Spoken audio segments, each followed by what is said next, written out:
দেখো বিচিগুলোকে খুব ভালোভাবে আমি মেখে নিছি। তো খুব ভালোভাবে বিচি ভর্তাটা করে নিছি সব কিছুর উপকরণ দিয়ে। আসসালামু আলাইকুম, welcome back to my channel. কেমন আছো তোমরা সবাই?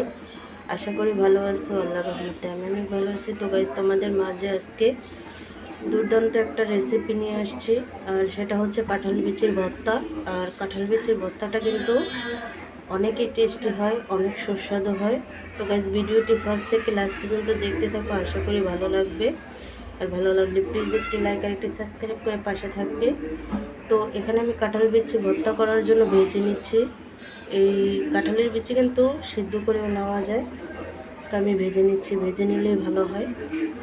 গাইস, কাঁঠালের বিচি ভর্তা করার জন্য এখানে আমি শুকনো মরিচ আর লবণ নিচ্ছি, খুব ভালোভাবে বেটে নেব। তো গাইস, মরিচটা বেটে ফেলছি। তো এখানে আমি কাঁচা পেঁয়াজ আর ধনিয়া পাতা দিছি। তো এইগুলোকে মিহি করে বেটে নেব। দেখো বিচিগুলোকে খুব ভালোভাবে আমি মেখে নিছি। তো খুব ভালোভাবে বিচি ভর্তাটা করে নিছি সব কিছুর উপকরণ দিয়ে। তো এভাবে বিচি ভর্তা করলে কিন্তু খুবই সুস্বাদু লাগে, আর গরম ভাতের সাথে কিন্তু খেতে অসাধারণ লাগে।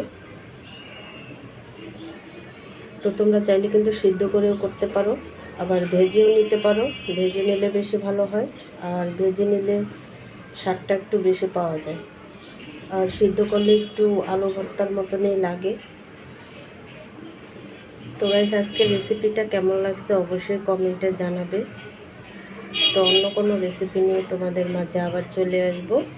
আজকে এই পর্যন্তই। সবাই সুস্থ থাকবে, ভালো থাকবে। আল্লাহ হাফেজ।